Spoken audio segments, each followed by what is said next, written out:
नमस्कार। जयप्रकाश विश्वविद्यालय की तरफ से एक सबसे बड़ी अपडेट आई है। बताया जाता है कि जयप्रकाश विश्वविद्यालय में बीते 5 साल में नहीं दिख रहा नामांकन की होड़। जिन विषय में नामांकन के लिए होती थी पैरवी, आज उनमें खाली रह जा रही हैं सीटें। तो होना ही है, क्योंकि विषय जो ऐसा है और यूनिवर्सिटी का जो हालात है बहुत ख़राब है। बताया जाता है कि विज्ञान कला के कई प्रमुख विषयों में खाली रह जा रही हैं सीटें। संवाददाता छात्रा द्वारा न्यूज को प्रकाशित किया गया है। बताया जाता है कि जयप्रकाश विश्वविद्यालय में कुछ साल पहले तक नामांकन के लिए छात्रों में होड़ दिखती थी। शहर के प्रमुख कॉलेज में कला विज्ञान के वाणिज्य के अधिकतर विषय में सीट कम होने के कारण छात्र व छात्राएं के अभिभावक अलग अलग जगहों से पैरवी लगाकर प्राचार्य से नामांकन की गुहार लगाते थे। कई छात्राओं को प्राचार्य कोटे से भी एडमिशन लिया जाता था, लेकिन बीते 4-5 साल में ना तो कोई नामांकन की होड़ दिख रही है और ना ही जेपीयू से स्नातक करने के प्रति छात्रों में रुचि दिख रही है। हर साल नामांकन के लिए आवेदन की संख्या घट रही है। वहीं कला विज्ञान व वाणिज्य के कई ऐसे प्रमुख विषय हैं जिसमें नामांकन प्रक्रिया क्लोज होने के बाद भी सीटें खाली रह जा रही हैं। विश्वविद्यालय छात्र कल्याण विभाग से मिली जानकारी के अनुसार बीते 13-14 के बॉटनी, गणित, जूलॉजी, हिंदी, संस्कृत, भूगोल, केमिस्ट्री जैसे विषय में पहली सूची जारी होने के बाद ही 80 से 90% छात्र छात्राएं दाखिला ले लेते थे। वहीं बड़ी मुश्किल से सेकंड लिस्ट में शामिल विषय में नामांकित ले पाते थे। लेकिन सत्र 14 के बाद धीरे धीरे इन विषय में खाली सीट रहना शुरू हो गई। स्नातक 19-22 के बीच की पहली, दूसरी व तीसरी सूची में नामांकन की प्रक्रिया पूरी होने के बाद प्रमुख विषय में 40% सीटें खाली रह गई, जिन पर किसी छात्र छात्राएं ने दाखिला नहीं लिया।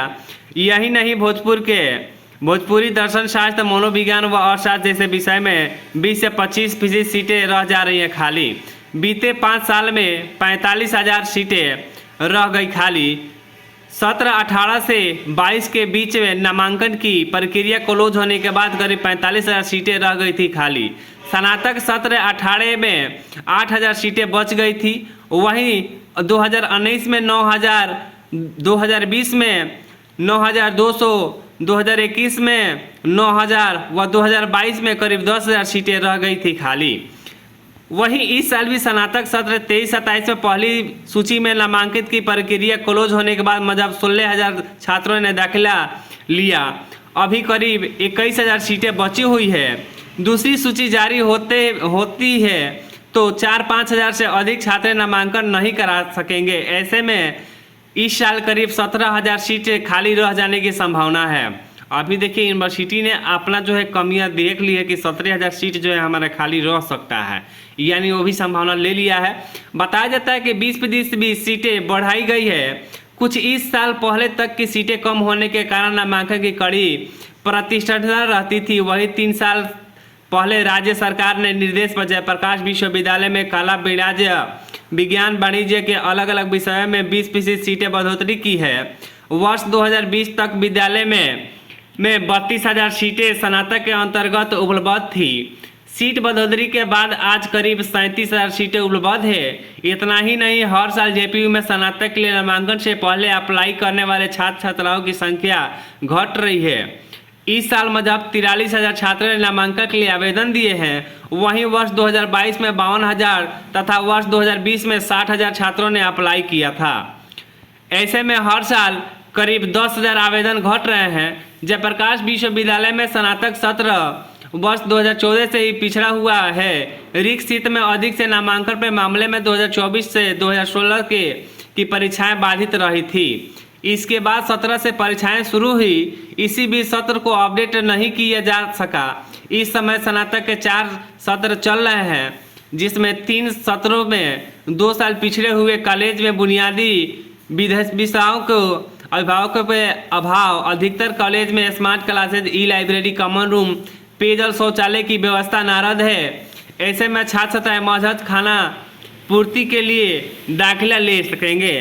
तो यहाँ पे बता रहे हैं कि क्या कहते हैं कुलपति। तो कुलपति का कहना है कि कॉलेज में बुनियादी सुविधाएं बेहतर है, इसके लगातार प्रयास किया जा रहा है। यानी कह रहे हैं कि कॉलेज में बुनियादी की व्यवस्था तो बेहतर हो, इसके लिए लगातार प्रयास किया जा रहा है, यानी अभी प्रयास में है। जेपी यूनिवर्सिटी के कुलपति का कहना है। शिक्षक की संख्या बढ़ी है, वहीं कई गेस्ट फैकल्टी भी मौजूद, नियमित से वर्ग संचालन हो रहा है। वोकेशनल कोर्स को जोड़ने के प्रयास भी किया जा रहा है। ऐसे जिससे छात्रों की रुचि बेकरार रहे। ये प्रोफेसर फारूक अली का कहना है। तो बताते चले कि जिन विषय में नामांकन के लिए हो रही थी पैरवी, आज उनमें खाली है सीटें, तो क्यों नहीं खाली रहेंगे बच्चे। तो सब जान रहे हैं कि आखिर जयप्रकाश यूनिवर्सिटी हमारा सेशन कितने साल में पूरा करेगा। तो पहले जो सीटें जो थी ग्रेजुएशन का सिलेबस पूरा करने का समय था वो 3 साल था, तो ऐसे ही है जेपी यूनिवर्सिटी में 4-5 साल लग जाते थे। अब तो भाग किस्मत ऐसा फूटा कि 4 साल का कोर्स हो गया। अब 4 साल का कोर्स हो गया तो लग रहा है कि 8 साल, तो 8 साल है 200 साल पार हो जाए तो कोई दिक्कत ना है। तब तो के लिए धन्यवाद। ये था जेपीयू का कुछ ऐसे न्यूज़ जिनको आप तक पहुंचाना बेहद ज़रूरी था। नमस्कार, जयप्रकाश विश्वविद्यालय के तरफ से एक सबसे बड़ी अपडेट आई है। बता दें कि जेपीयू स्नातक के नए सत्र में नामांकित छात्रों की उपस्थिति कम है।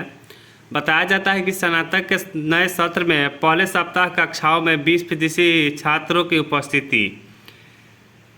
इसमें सबसे बड़ी अपडेट ये दिया गया है कि नियमित कॉलेज नहीं आने पर इस बार नामांकन होगा रद्द। प्रतिदिन क्लास में दी जा रही है नए सिलेबस की जानकारी। संवाददाता छापरा द्वारा यह न्यूज को प्रकाशित किया गया है। बताया जाता है कि स्नातक सत्र 23-27 में नामांकित छात्राओं की कक्षा 31 जुलाई से शुरू हो चुकी है। हालांकि पहले सप्ताह में अधिकतर कॉलेज में नामांकित छात्रों की उपस्थिति काफ़ी कम रही। शहर के जयप्रकाश महिला कॉलेज तथा राजेंद्र कॉलेज में पहली सूची के अंतर्गत जितने छात्र का नाम जारी हुआ था उसमें से करीब 60% छात्रों ने नामांकन का दाखिला लिया है, लेकिन कॉलेज में रोजाना 30 से 40% से छात्र छात्राएँ ही पहुंच रहे हैं। वहीं दूसरे कॉलेज की बात करें तो शहर के Ram Jaipal college, Ganga Singh college, Jaglal Chaudhary college में 10% भी छात्र के नियमित रूप से क्लास करने नहीं पहुंच रहे हैं। ग्रामीण क्षेत्र में मौजूद नंदलाल सिंह कॉलेज तथा पीएन कॉलेज पारसा में छात्रों की उपस्थिति 20% से 25% के बीच ही चल रही है। हालांकि जेपीयू के संबंध में कॉलेज में शामिल पीएन सिंह डिग्री कॉलेज तथा लोक महाविद्यालय हाफिज कॉलेज में साप्ताहिक छात्रों की उपस्थिति 50% के करीब है, लेकिन जेपीयू के अंगभूति कॉलेजों में छात्राओं की उपस्थिति कम रही है। बताया जाता है कि बिना सूचना 15 दिन नहीं आए तो रद्द होगा नामांकन। यानी यदि आप नामांकन ले लिए हैं तो बिना किसी सूचना के आप अब्सेंट करते हैं तो आपका नामांकन भी रद्द हो सकता है। बताया जाता है कि विश्वविद्यालय कॉलेज के छात्रों की उपस्थिति बढ़ाने को लेकर सजग है। पिछले साल स्नातक नामांकन के छात्रों की उपस्थिति बढ़ाने के उद्देश्य से कई कड़े गाइडलाइन जारी किए थे। इसके अंतर्गत यदि नामांकित छात्र छात्राएं कॉलेज में बिना सूचना 15 दिन अनुपस्थित रहते हैं तो उनका नामांकन को रद्द करने की प्रक्रिया शुरू की जाएगी। यदि वह बाद में किसी उचित कारण हवाला देते हैं तो अभिभावक के साथ आकर स्पष्टीकरण उपलब्ध कराते हैं, तभी उनका क्लास को शुरू कराने का विचार किया जाएगा। वहीं कॉलेज में 2-3 दिन से अधिक अनुपस्थित रहने के बाद क्लास में करने आने वाले छात्रों को अभिभावक से लिखित आवेदन लेकर आना होगा। विश्वविद्यालय ने सभी कॉलेज को स्तर पर छात्र, अभिभावक और शिक्षक के बीच एक संगठित कराने के भी निर्देश दिया गया है। इससे नए सत्र में नामांकित छात्र छात्राएं विश्वविद्यालय द्वारा जारी किए गए गाइडलाइन का अवगत हो सके। सेकेंड लिस्ट तैयार कर रहा है विश्वविद्यालय। बताते चले कि सेकेंड लिस्ट की तैयारी में जुट गया है विश्वविद्यालय। पहली लिस्ट में शामिल छात्राओं की नामांकन की प्रक्रिया पूरी होने के बाद उनकी कक्षाएं चल रही है। बची हुई सीट पर सेकेंड लिस्ट जारी करने के छात्राओं का इंतजार है। पहली लिस्ट में जिन छात्र छात्राओं का नाम नहीं आ सका है अब वो हर दिन विश्वविद्यालय के पोर्टल खोलकर लिस्ट की जानकारी ले रहे हैं। वहीं कॉलेज में पहुंचकर भी सेकेंड लिस्ट के बाद पूछी जा रही है। नोडल पदाधिकारी डॉक्टर सरफराज अहमद ने बताया कि जल्द ही सेकेंड लिस्ट जारी कर दी जाएगी। लिस्ट जारी करने की प्रक्रिया शुरू कर दी गई है। सभी कॉलेज ने पहली सूची में नामांकित प्रक्रिया को पूरी होने के बाद बचे सीट की संख्या विश्वविद्यालय को अपडेट कर दिया है। अभी भी 21,000 सीट उपलब्ध है। तो बताते चले जो सेकेंड लिस्ट का जो खबर है ये इस प्रकार से था। यहाँ पे बताया जाता है कि सिलेबस की मिल रही है जानकारी। कॉलेज आए छात्र छात्राएं विदित हो कि इस साल से स्नातक में CBS सिलेबस लागू किया गया है। चॉइस बेस्ड क्रेडिट सिस्टम के आधार पर इन सिलेबस में नामांकन के अंतर्गत 8 सेमेस्टर बनाए गए हैं। कोर्स के अलावे एडिशनल विषय भी शामिल है। इस समय फर्स्ट सेमेस्टर की कक्षाएं चल रही है। 9 नामांकित छात्र छात्राओं के प्रतिदिन सिलेबस के अवगत कराया जा रहा है। इसके लिए क्लास पूरा होने के बाद अलग एक सेशन निर्धारित कर जानकारी दी जा रही है। राजेंद्र कॉलेज के प्राचार्य सुनील कुमार श्रीवास्तव ने बताया कि उन कॉलेजों में इस समय स्नातक के नए सत्र में करीब 40 विदेशी छात्र छात्राएं आ रहे हैं। सभी छात्रों से यह अपील किया गया है कि वह नियमित रूप से क्लास आवें। जयप्रकाश महिला कॉलेज की प्राचार्य डॉक्टर मंजू सिन्हा ने कहा कि कॉलेज में पठन पाठन की व्यवस्था काफ़ी दुरुस्त हो चुकी है। छात्राओं में पढ़ाई के प्रति उत्साह है। ग्रामीण क्षेत्र से भी छात्राएं आ रही हैं। ऐसे में सभी छात्राओं को नियमित रूप से क्लास आने का निर्देश दिया गया है। तो बताते चले कि यदि आप बिना किसी सूचना के अगर 15 दिन अपनी क्लास अटेंड नहीं कर रहे हैं तो आपका नामांकन जो है वो स्टॉप कर दिया जाएगा। उसके बाद 15 दिन के बाद जो यदि आप क्लास आते हैं तो अपने अभिभावक को लेकर आना होगा, या अभिभावक के साथ जो है उनके जो है देख रेख में एक लेटर आपको लिखना होगा, इस पे आपके गार्जियन का सिग्नेचर होना चाहिए। उसके साथ ही जो है आपको उस लेटर को अपने कॉलेज में जो है एंट्री कराना है, तब जाकर आपका क्लास को नियमित रूप से वो भी आपके गार्जियन से बात किया जाएगा, उसके बाद ही आपको क्लास में बैठाया जाएगा। तो बताते चले कि जो 4 वर्षीय कोर्स है इस तरह से आपको मिलने वाला नहीं है, इसमें बहुत कड़ी निंदा दिया गया है।